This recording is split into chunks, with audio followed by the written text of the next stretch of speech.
Salut tout le monde, c'est Antoine. Ce dimanche 25 novembre, au lendemain de la mobilisation des Gilets jaunes du 24 novembre, j'étais l'invité de CNews pour parler justement de cette mobilisation. Alors il y a eu énormément de sujets abordés en réalité dans cette émission, les Gilets jaunes bien sûr, l'Europe aussi, et la question du pouvoir d'achat. Bref, toutes ces questions, on les a traitées dans une émission qui a duré un petit peu plus de 2 heures, et pour vous épargner ça, une émission aussi longue que celle-ci, je vous ai coupé juste les séquences dans lesquelles je suis intervenu. Je vous ai mis également les petites séquences dans lesquelles il y avait eu des échanges avec les autres invités pour que vous puissiez comprendre quelle était la nature de ces échanges. Mais voilà, pour vous éviter une émission trop longue, je vous ai raccourci ça sur une quinzaine de minutes, un petit peu comme je l'avais fait dans mon émission précédente que j'avais faite sur France Info, qui était un peu du même type, une émission de 2 heures dans laquelle je parlais en réalité qu'une quinzaine de minutes. Voilà, je vous laisse regarder ça, puis je vous retrouve à la fin. Antoine Léaumont, je me tourne vers vous. Vous êtes chargé de la communication numérique de la France Insoumise. Jean-Luc Mélenchon, hier, a témoigné, a dit voilà, c'est une mise en scène de Christophe Castaner. On a du mal quand même à comprendre que le ministère de l'Intérieur mette en scène ces violences avec ces destructions sur les Champs-Élysées. Je pense que ce que met en scène le ministère de l'Intérieur, c'est de dire que c'est des violences d'extrême droite. C'est-à-dire d'essayer de réduire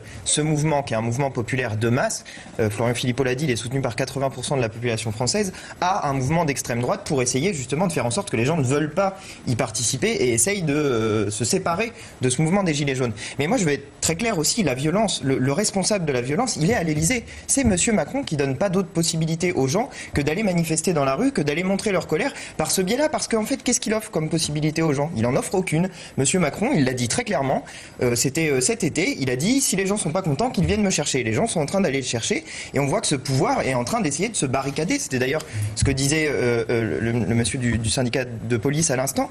Les lieux de pouvoir étaient barricadés. C'est-à-dire, on a vraiment l'impression d'un pouvoir. Après, on peut comprendre que les institutions soient préservées. Est-ce que ça vous choque que les institutions soient protégées? Moi, je trouve que c'est assez choquant qu'on empêche les gens d'aller manifester place de la Concorde où ils voulaient aller manifester initialement. Je ne comprends pas pourquoi on empêche les gens d'aller manifester dans le lieu où ils avaient décidé d'y aller. Mais de toute évidence, le pouvoir, et hier, moi j'étais dans la rue au niveau de Madeleine où il y avait également des échauffourées en quelque sorte, et les gens que je voyais dans la rue, c'est pas des casseurs, c'est des cassés. C'est des gens qui sont cassés par la vie, des gens qui n'ont pas d'autres moyens aujourd'hui que d'exprimer leur colère par les moyens qui sont ceux-ci. Donc moi je les soutiens et je suis avec eux. Vous rejoignez finalement avec l'extrême droite, vous avez presque le même discours sur ces violences. Non, c'est pas vrai. Le seul point qui se rejoint, mais qui se rejoint au-delà de l'extrême droite, de l'extrême gauche, où tout le monde est d'accord, c'est qu'il y a un problème de pouvoir d'achat dans notre pays. Il y a un gros problème de pouvoir d'achat. Et quand M. Macron fait 4 milliards d'euros de cadeaux aux plus riches et en même temps veut taxer les gens qui n'ont pas d'autre choix que de prendre leur voiture en leur prenant ces mêmes 4 milliards, eh bien comprenez qu'il y ait de la colère et comprenez que les gens l'expriment par les moyens qui sont ceux qu'on a vus aussi hier. Antoine Léaumont, j'aimerais avoir votre avis aussi sur ce mouvement des Gilets jaunes. Sylvain Bouloux vient de le dire, il n'y a pas, c'est vrai, de corps intermédiaire, il est apolitique. Est-ce que c'est pas justement l'échec des politiques, l'échec de l'opposition que vous incarnez Non, je crois pas. Au contraire, c'est plutôt positif que les gens se mobilisent hors de tout cadre déterminé et que les citoyens reprennent ce qui est leur réel pouvoir, c'est-à-dire un pouvoir de mobilisation politique. Oui, mais est-ce que c'est pas votre rôle? Je voudrais juste revenir sur une chose. On dit c'est des casseurs qui cassent, vous avez dit il y avait des casseurs, je sais plus qui a dit ça.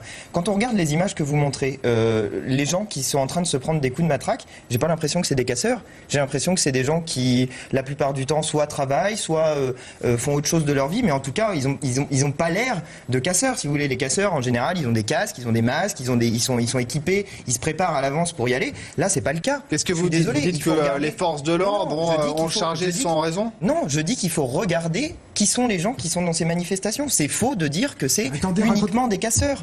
Ce n'est pas vrai. Il y a des casseurs, mais pas uniquement. Antoine Léaumont, est-ce que, c'est ce qu'on pense aussi à la France Insoumise, est-ce que c'est pas finalement l'échec de 30 ans de politique? Est-ce que c'est de la faute d'Emmanuel Macron ou de François Hollande, de Nicolas Sarkozy, de Jacques Chirac? C'est la faute d'un peu tout le monde. C'est-à-dire que, de toute évidence, ces présidents successifs qu'on a eus mènent une seule et même politique. Monsieur Emmanuel Macron s'est fait élire en disant qu'il allait changer de politique, de même que François Hollande s'est fait élire en disant qu'il allait changer de politique.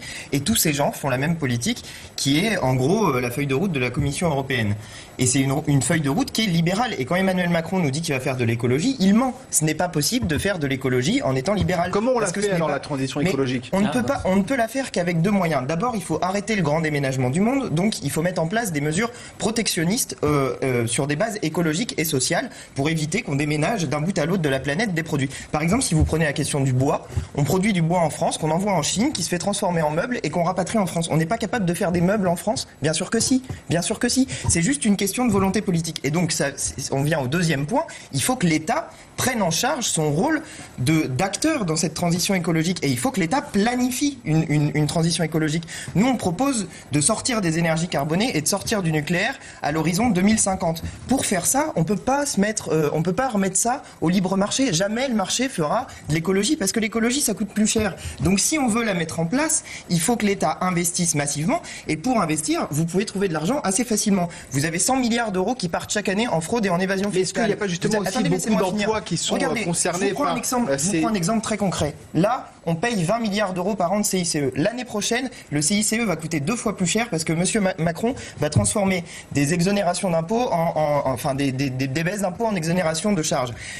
Concrètement, là, ça va nous coûter 40 milliards. Avec ces 40 milliards, qui servent absolument à rien parce que ça crée pas d'emploi et ça donne juste du fric au grand patronat pour aller distribuer des dividendes. Avec ces 40 milliards, on pourrait faire un plan de transition écologique majeur. Et surtout, on n'aurait pas besoin d'aller taxer les gens qui prennent leur voiture parce qu'ils n'ont pas d'autre choix. Oui, mais Antoine Léaumont, il y a beaucoup d'emplois qui sont concernés.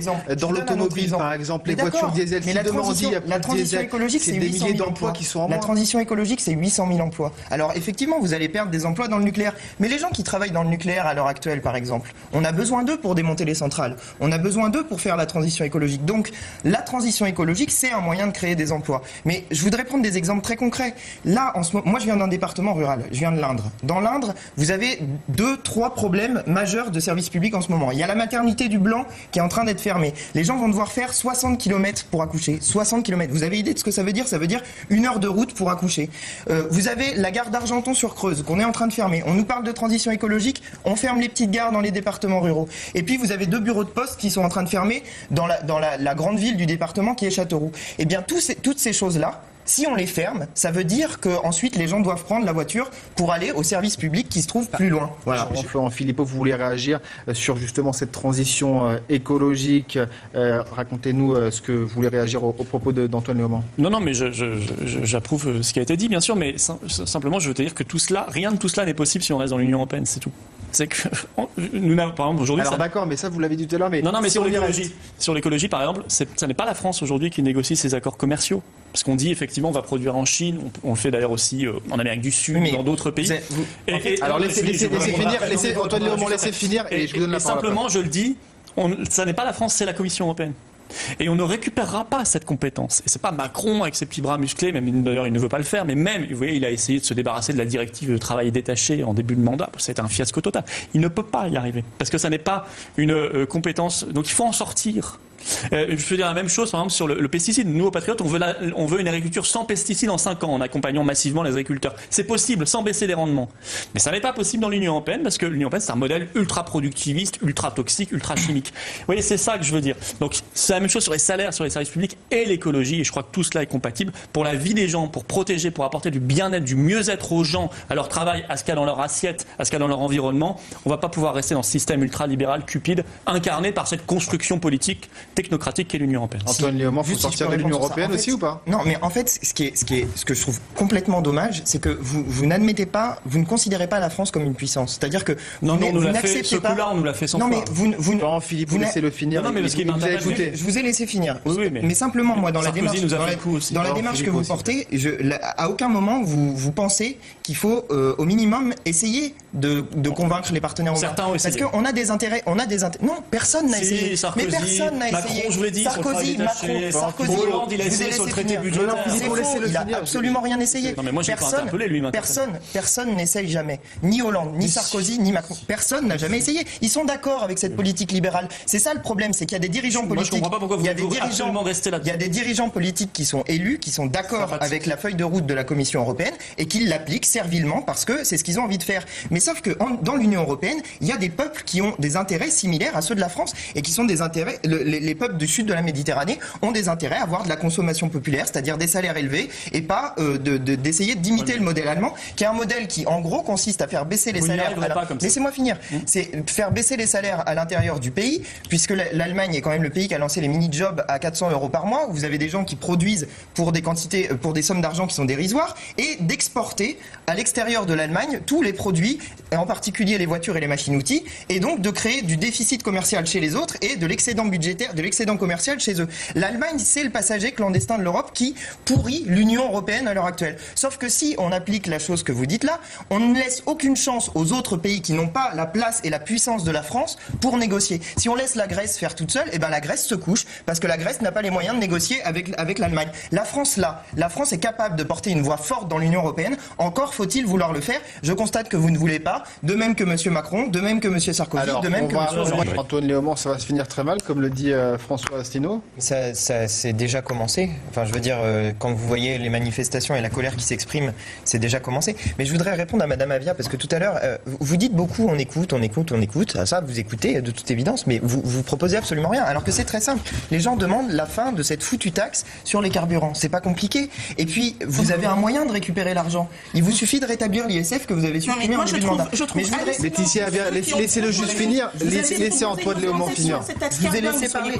Laetitia, laissez-le finir parce que les téléspectateurs ils comprendront. Justement, nous précisément, on est cohérents. On a proposé une augmentation de la fiscalité écologique, mais associée à quoi? Associée à des augmentations de salaire pour pouvoir faire la transition écologique. Ah mais c'est génial, on a augmenté le salaire net. Associée à la planification écologique pour faire la transition écologique. Parce que si vous dites aux gens juste achetez une nouvelle bagnole qui coûte 27 000 € pour qu'elle soit électrique, eh ben ils vont vous dire d'aller vous faire voir parce que c'est pas possible quand on n'a pas d'argent. Voilà. Donc Laetitia Avia. Non, je voudrais juste dire un truc parce qu'il y a quelque chose que vous ne dites pas. C'est que cette taxe sur la fiscalité écologique que vous avez mise en place, vous la mettez en place parce que vous faites passer le CICE dans la loi commune. C'est-à-dire que vous avez envoyé à la Commission européenne dans le cadre du semestre européen un document qui dit que puisque le CICE va coûter plus cher cette année, c'est-à-dire 40 milliards d'euros, alors vous allez compenser cette somme, notamment par la fiscalité écologique. Donc ce que vous êtes en train de faire, c'est de mettre une taxe de 4 milliards d'euros. Pourquoi? Pour transformer votre CICE qui sert à rien en une taxe qui va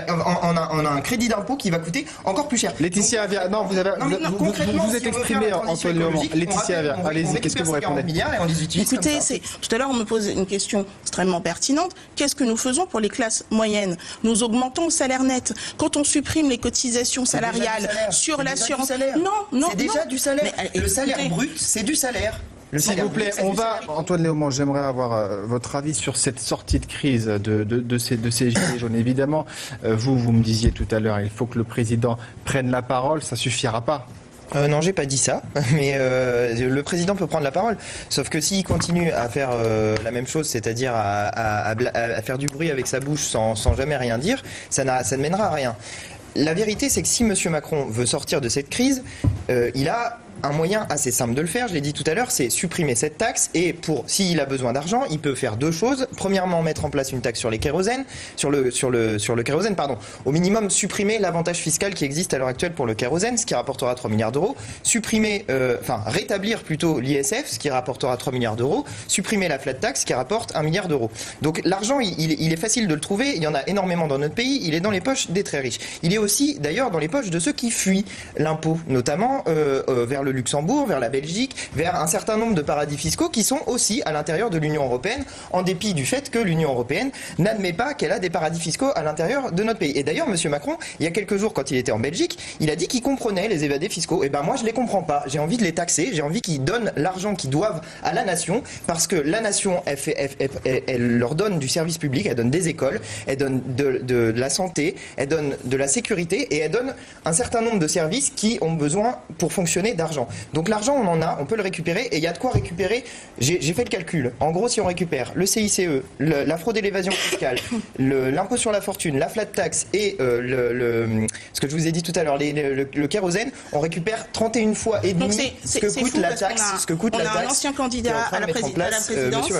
Antoine Léaumont, vous soutenez à la France Insoumise, vous appelez aux Gilets jaunes à descendre dans la rue pour l'acte 3 le 1er décembre prochain. C'est pas notre rôle. Nous, les Gilets jaunes, c'est un mouvement citoyen et qui a ses propres mots d'ordre, qui a ses propres modes d'action. Nous, ce qu'on fait, c'est... Bien sûr, mais vous en parlez, vous faites un peu de récupération politique non, aussi. Justement, c'est très difficile parce qu'il faut à la fois... Nous, on essaye d'aider de ce mouvement de toutes nos forces, mais en même temps, il ne faut pas que les représentants de la France insoumise le fassent d'une manière qui empêcherait que ce mouvement citoyen s'exprime avec ses mots d'ordre et avec ses propres revendications. Et d'ailleurs, je voudrais dire que c'est très bien ce que vous faites de donner la parole aux Gilets jaunes sur votre antenne, parce que dans les moments où vous donnez la parole aux gens, on entend la colère, on comprend pourquoi les gens sont en colère. Tout à l'heure, il y avait ce monsieur, j'ai oublié son prénom, je suis désolé, qui expliquait qu'il a 1500 € par mois pour vivre. Michel. Ils sont deux. Non, c'était pas Michel, c'en était un autre. Gérard, voilà, c'est ça.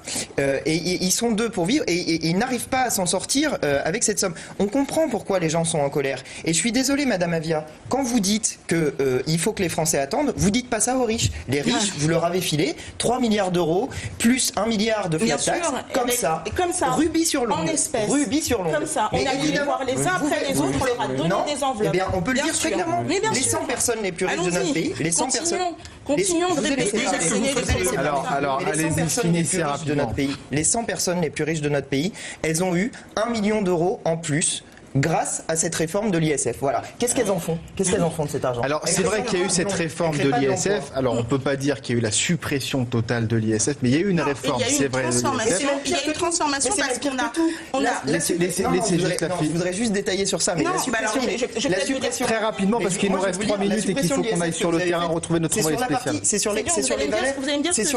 sur les valeurs mobilières. C'est-à-dire, c'est pour aider les spéculateurs. Qu'il s'agisse de la flat tax ou qu'il s'agisse de l'ISF, c'est pour que les gens aillent mettre leur fric dans les marchés financiers. Laetitia, allez-y. Antoine Léaumont, vous avez assez parlé puisqu'on vous a entendu depuis tout à l'heure. Oui, on a allégé la fiscalité sur les revenus du capital. Ça va très vite pour les riches. Oui, exactement. Mais non, ça va pour tout le monde. Ça concerne également...